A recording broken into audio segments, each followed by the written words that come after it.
So, Eric, we're talking about the practice of the presence of the Lord. We're talking about prayer, the inner life. And you talked previously about how we need to keep our mind from distractions.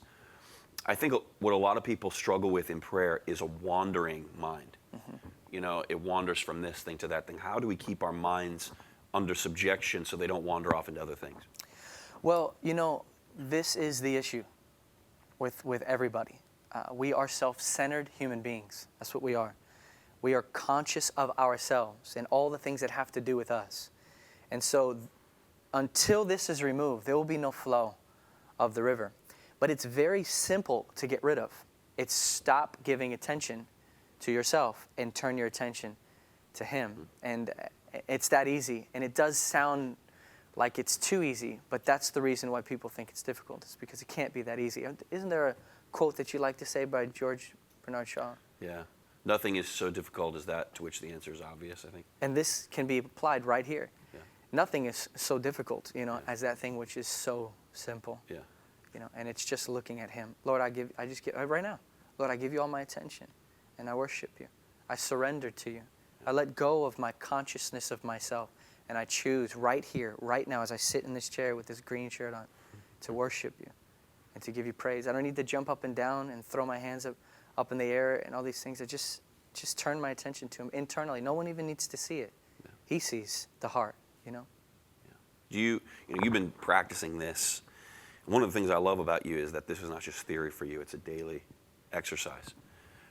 Have you found that the more you do this, the easier it becomes to discipline your mind? Was it more difficult in the beginning? Is it something you grow in? I guess what I grew in was my recognition of how important it is. It was always as easy, but as I grew in it, I recognized how important it really is. I found myself with failures and flaws and real easily tapping into that old Adamic flow that kills us all. What do you mean when you say Adamic flow? That thing that comes from Adam. You know, I think it was you that told me in Joshua 3:15 and 16, the priests go into the water with the presence, and as soon as they step into the water rolls all the way back like a heap unto the city called Adam. Yeah, that's a story in Joshua. Yeah, right? in Joshua, which is a perfect picture of the spiritual life. And when I recognize that the flow of Adam in my life, that old rebellious nature. The sin nature. Yeah, the rebellious nature. He doesn't want God. Right. That flows in my life. I find it in my desire for Him, my desire for the Word, my desire for fellowship with brothers, my desire to minister, to preach the gospel. All these things are affected by Adam. Adam doesn't care about these things. Mm-hmm.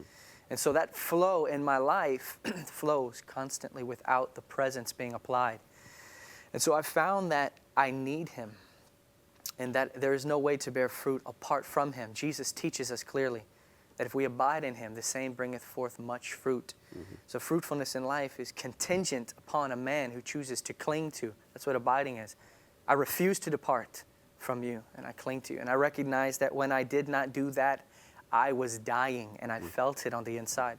So what I grew in wasn't necessarily, the ease of it. It was always the same. But I recognize how important it is to do it more and more, so that I say, okay, I must live this way, or I know what I will be like. So if a person is struggling with that, if that's an issue for them, they really have a hard time disciplining their mind, are you telling them this is not going to get any easier? You're always going to struggle like this?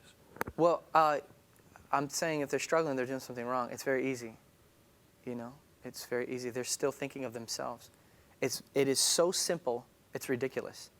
I choose to give you my attention, you know. And a man who says, that's too hard, that's too difficult. No, you're still not grabbing the first point.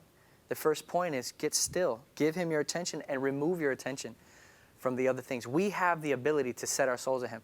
David says, I fix my heart upon you. The scriptures show us that we have the ability to turn our attention to whatever we wish.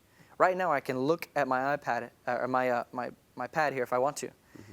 And I have the ability to do that. And I can give my attention to, as I'm looking at you, somebody's talking over here, I can give my attention to them while I'm talking to you. My wife does that very well. She'll be looking at me, but she's got her attention on something else that's going on in the room. You have the ability to control your attention. You have the ability to control your own soul. As a matter of fact, that's what worship is laying that soul at the feet of Jesus, and it's man's choice. No one has a soul situation that is different to another. Everybody has the same soul situation. You have to choose to lay it down and release it. unto God. And that's what worship truly is.